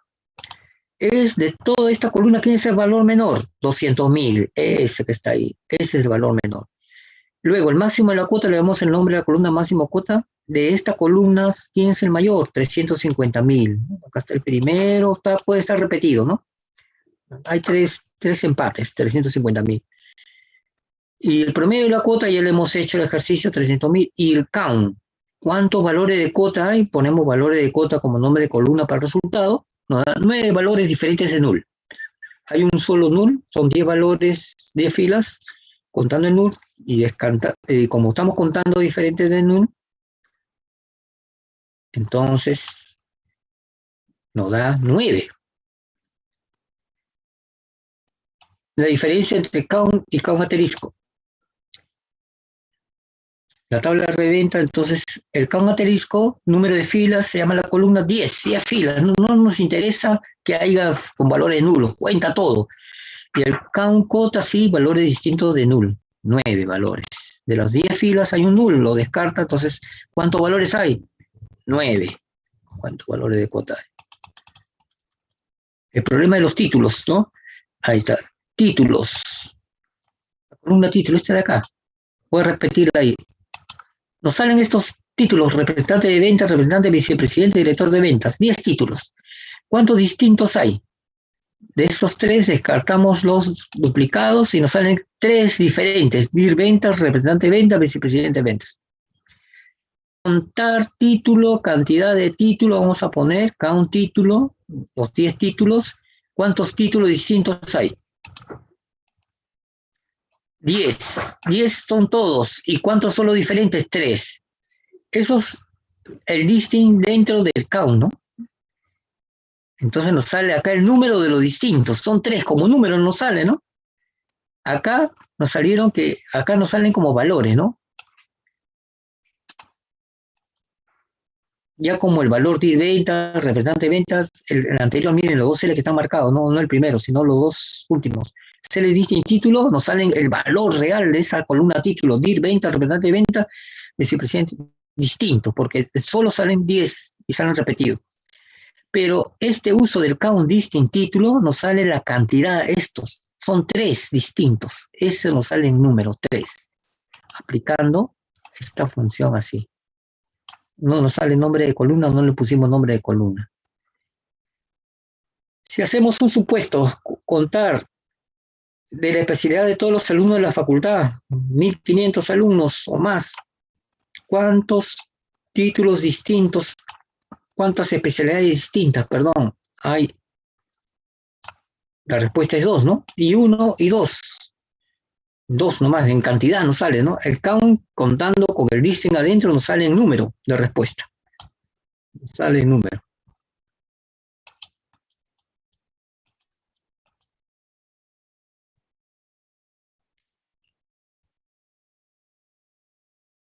Entonces, en resumen, miren, a ver acá este último para pasar al resumen.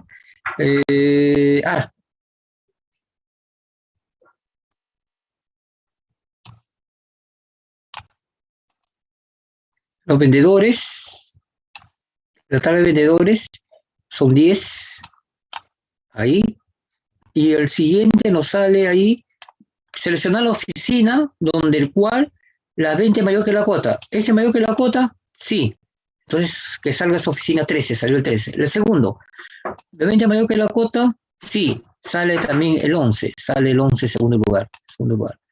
Tercero, 474.000 es mayor que 3, también sale la oficina 21, sale la 21. Y así, 299.000 es mayor que esta, sí, sale el 11. 142.000 es mayor que 200.000, falso, no sale ese 12. Pero el siguiente 12 sí sale, 305.000 más 300.000, perdón, mayor, sí sale el siguiente 12. De los 12 sale el segundo. El tercero, este mayor que null, no sale nada, porque con null no se trata, ¿no? Este mayor que este, sí, sale el 21. 286.000 es mayor que 275.000, verdadero, sale el 12. Sale el 12. Y ahí nada más, porque el último, 186.000 no es mayor que 300.000, no sale el 22. Entonces, se dan cuenta cómo va filtrando la oficina de acá, y vamos a ver el siguiente. Dice, ¿cuántas oficinas distintas? Acá no salieron las oficinas, ¿ves? Lo mismo, el mismo ejercicio, donde vende mayor que la cuota. Nos salieron acá 7 oficinas, ¿no? Pero hay repetidas el 11, el 12. ¿Cuántas de esas oficinas son distintos? Estas, 11, 12, 13 y 21. Pero considerando el count, mira, acá nos salen los valores reales de la oficina de la columna, ¿no? Distintos. Pero dentro del count con distinct oficina red, nos sale la cantidad, ese número 4 máximo que hay acá, 4 nos sale. Poner distinct dentro de la función count, nos sale ahí el número 4. 4 oficinas distintas.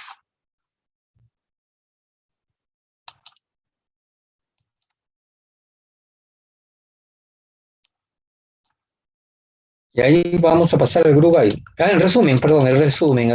A ver. El resumen de todo esto. De las funciones. Las funciones, mira, acá trabajan con columnas money, ¿no? Cuota, ventas, trabaja con money. Acá con columnas también money, la sumatoria, el promedio.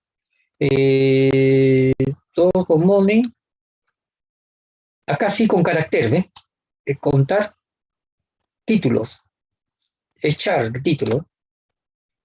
Entonces, hay ciertas funciones que trabajan con números y otras sí es diferente con caracteres o con números. El count con números, caracteres, con cualquier otro tipo de dato, pero la demás sí, sumatoria, no podemos sumar caracteres, pues, ¿no? La función sum, no podemos hallar mínimo ni promedio de funciones de nombre de los empleados, por ejemplo, no podemos hallar. explícitamente hay su lugar, hay funciones suma, máximo, mínimo, promedio, para trabajar con valores numéricos, que son enteros reales, money. Y función count, que sí trabaja con todos, numéricos, no numéricos, alfabéticos, fechas, trabaja con todos, el count. Esa es la diferencia. Y hablando de count, hace poco vi una película en internet y vi la palabra compuesta, siempre aprendiendo el inglés, ¿no?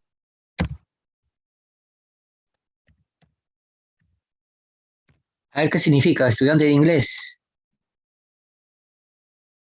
Countdown. Lo vi. Junto la palabra. Countdown lo vi. Hace poco vi la película. ¿Qué significa la palabra countdown? Una sola palabra. ¿No es cuenta regresiva? Exacto. Cuenta regresiva o cuenta atrás.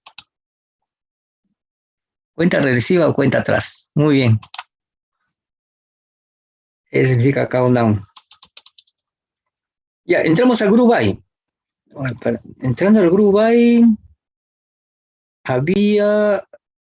para entrar al SQL había dejado mi PowerPoint desactivado porque consume memoria.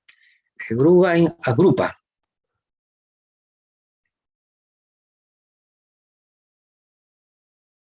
Ahorita carga el Group by.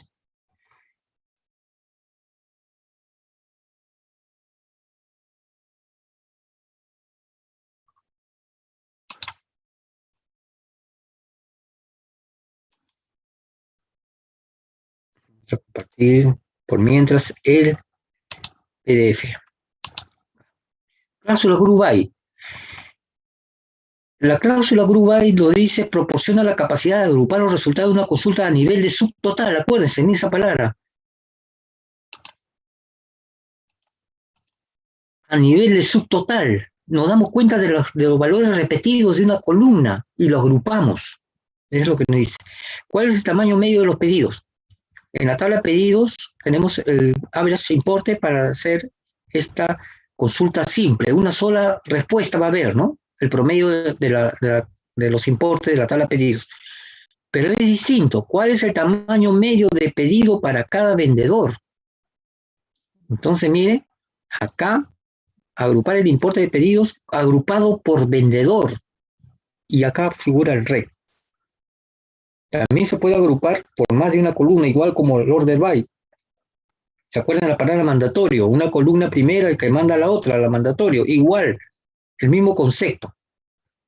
Y mucho utilizamos, es útil utilizar el count asterisco dentro del CELE para verificar la cantidad entera de grupos especificados mayores que unos. Vamos a ver. Ahora sí está mi PowerPoint, que sí es útil. No cargo esta. Las funciones.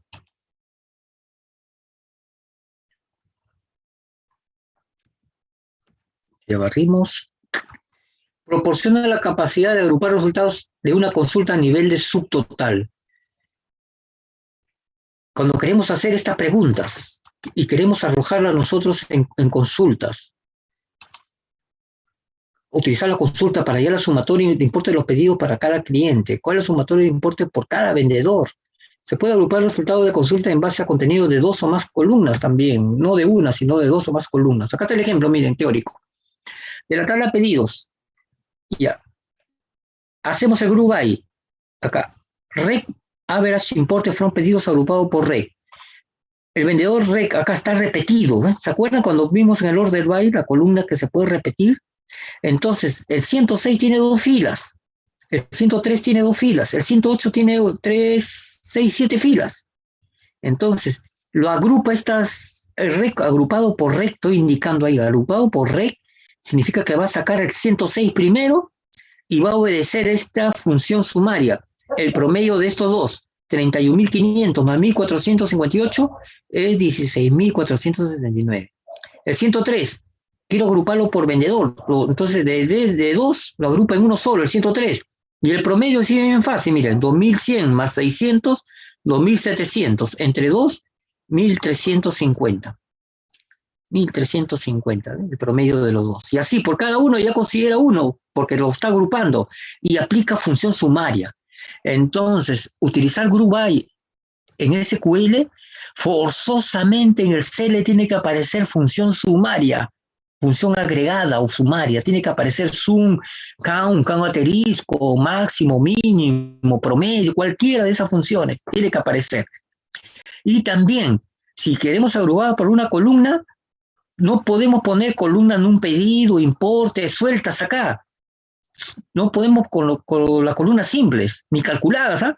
Tenemos que poner la columna que está indicada en el group by. El rec tenemos que ponerla acá. La podemos omitir. Podemos sacar el resultado solamente por medio de importe. Pero el criterio para que figure una columna en el select, figure una columna de la tabla, esa columna debe estar en el group by. Ese es el otro requisito. ¿Ah? Vamos a dejar de compartir. Nos vamos rápido al SQL.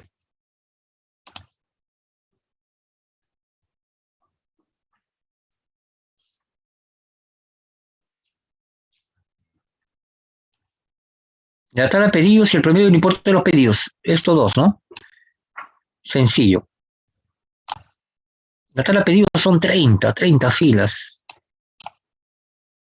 Acá tenemos 30 filas. Y la sumatoria de estos importes, el promedio es esto. Pero queremos saber, ese es un solo resultado, ¿no? Con order by. Vamos a ver. Rec importe, el vendedor que atiende el pedido es el rec, ¿no? Representante del vendedor. Y el importe. Vamos a seleccionar el rec y el importe ordenado por rec. Entonces, tenemos las 30 filas. ¿Qué hemos ordenado de menor a mayor el rec, no? Order by. Todavía no agrupamos a order by, mire. Complicado. Order by, primero 101, 102, 103. ¿Cuánto han vendido cada vendedor? Redundando ahí.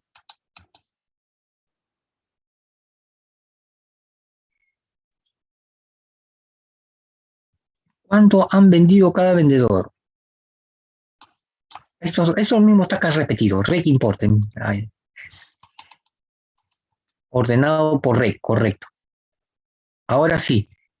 Yo quiero agruparlos, el 101 y sumarlos, no aplicar el promedio. Entonces, miren, voy a hacer los dos selects, por eso que estaban ahí estos dos. Ahí. Esto lo voy a subir un poquito para que vean correctamente. Ahí.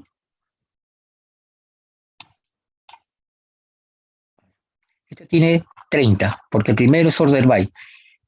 El 101, miren, 1, 2, 3. El 101, la sumatoria es esta, de 3.838.500, es este solo. Del 102 tiene 1, 2, 3, 4, y la sumatoria de todos estos 4 considera uno solo, ¿eh? El 103, 2.700, ¿se acuerdan? El 103 era el más sencillo.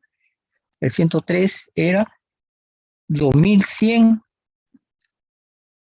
y 600, 2.700 suma, ¿ve? ¿Se dan cuenta? Mire, el group by de rec, el rec figura acá, el rec, el que está agrupando. Y acá estás haciendo la función sumaria de ese grupo. Está aplicando ahí. La tabla, entonces, está tratando de subtotales. Acá el 101 tiene un subtotal de este de acá. El 102 tiene un subtotal de esto. Ese es agrupar. Si son 30 filas de acá, si son 30 filas, acá me sale ¿cuánto? 9, ¿eh? 9 me sale resultados que ha agrupado. 9 me sale. Y acá lo vemos mejor. Miren. Rec. Agrupado por rec. Fueron pedidos agrupados por rec. Al campo asterisco le llamamos número de colocaciones que ha hecho el vendedor. Número de colocaciones. Sum importe, le llamamos la columna sum importe. Y el que está agrupando, por ejemplo, el 101, salieron 3 filas agrupadas. Ese número me da el campo asterisco. Por eso el campo asterisco, como está en el PowerPoint y en la separata, es el controlador, el que controla si estamos haciendo bien los grupos. 3 grupos de 101, 4 grupos de 102, 2 filas, perdón, de 103, 5 filas con 105. ese me sale el count asterisco, el reflejo, agrupado por rec, la función sumaria. Quiere decir, mire, que esta sumatoria de todo esto de acá van a sumar las 30 filas de la tabla, ¿no? Entonces, esta columna de acá va a sumar las 30 filas de la tabla.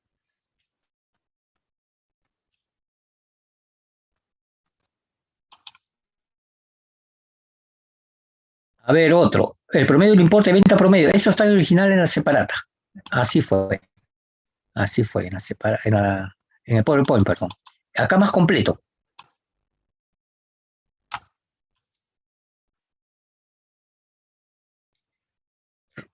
El vendedor que estoy agrupando, rec, ¿cuántos grupos está agrupando? 3 filas para el primero, 4, pues así sucesivamente, ¿no? Y su sumatoria es un importe. Y a la vez el promedio del importe, coma, separado por coma, ¿no? Venta promedio, el nombre de la columna. Quiere decir que esto entre esto no es el promedio, ¿no? La sumatoria entre esto, de 2.700 entre 2, 1.350, el más sencillo, ¿no? Podemos así extender más funciones sumarias. Como le dije, requisito en la consulta con GRUBY. Figurar funciones sumarias o agregadas. Y si quiero figurar columna, esa columna tiene que estar en el GRUBY. Si pongo otra columna, por ejemplo, a ver, CLIE, ¿no? Pongo la columna CLIE, que existe en la tabla de pedidos, esa columna CLIE. Si pongo otra columna, me va a salir error. Me dice, CLIE está inválida en esa consulta, en esa lista de acá de la consulta del CELE, porque no está contenida una función agregada en el GRUBY, en la cláusula GRUBY. ¿Se dan cuenta? No puedo así colocar cualquier columna de la tabla, porque si no me sale error. Requisito, la columna que coloque tiene que estar en el GRUBY. A ver, pregunto, otra pregunta. Si tengo una consulta con GRUBY y me sale esta columna count asterisco, que es count que le he puesto cantidad, 1, 1, 1, 1, me sale puros unos, me saldría puros unos. ¿Qué pasaría? Si estoy poniendo count asterisco con una consulta GRUBY y me salen 1, 1, 1, 1, 1, 1, 1, puros unos, ¿qué significa? A ver, una pregunta cualquiera que responda.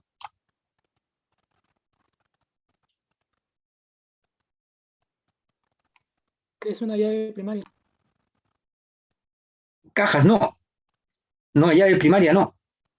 ¡Ah! Cajas. Implícitamente lo has respondido que una llave primaria es única, correcto, ¿no? Pero la columna que estoy poniendo acá, lo que estoy agrupando es rec, y rec no es llave primaria. La llave primaria en un pedido, por ejemplo, ¿no? Pero sí estuviste cerca. Si lo pongo aplicado, agrupado a una llave primaria, ahí sí salía puro 1, correcto. Si le pongo count, perdón, si GRUBY debe de poner rec, le pongo num pedido, que es la llave primaria, y acá pongo num pedido, me sale puros 1, correcto. Pero en este caso de rec, ¿por qué saldría puro 1? Vamos imaginando por qué saldría puros unos. A ver, la pregunta.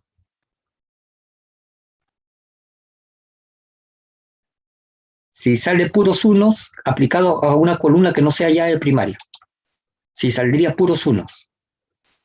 ¿Qué significa? Significa que solo ha habido una venta por cada representante. Muy bien. No ha habido repetitivos. Solamente ha habido una sola venta por cada. Muy bien, Pozo. Solamente una sola venta. O sea, puro 1, 1, 1, agrupado. Grupo de 1 significa que he efectuado mal.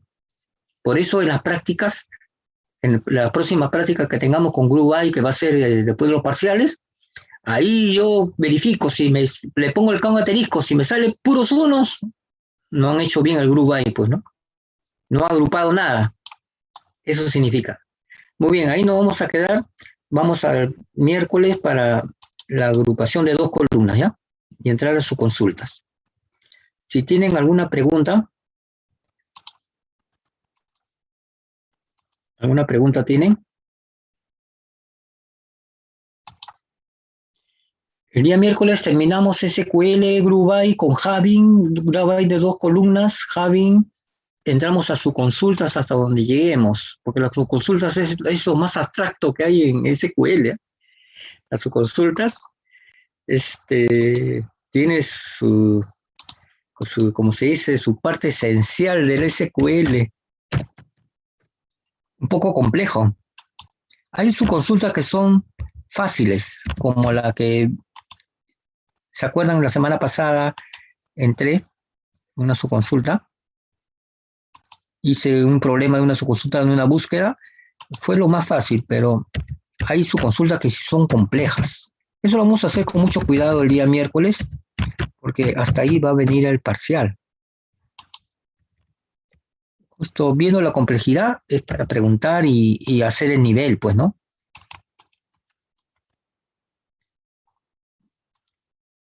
¿Qué pasa con...?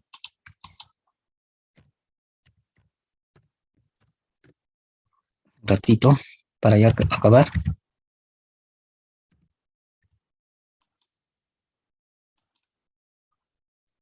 A ver.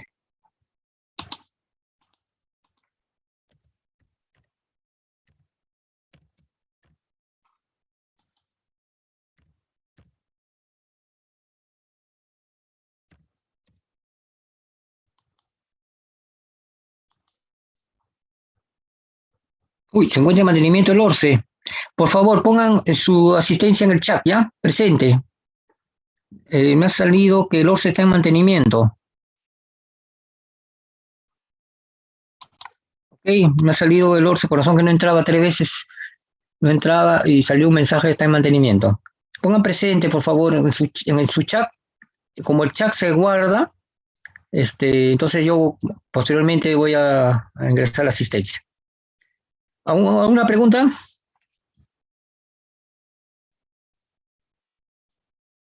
¿29 participantes en este instante? Entonces, el día miércoles vamos a poner 2 ejemplos de exámenes parciales para que vean. Voy a tratar de cambiar. Quiero que yo no hago a traición, por si acaso. Todo lo hago en vereda, en derecho, ¿no? Lo hago. Soluciones y también lo que podía preguntar, ¿no? Lo que podía, la estructura que podía preguntar. Consulta, entonces nos vemos el miércoles.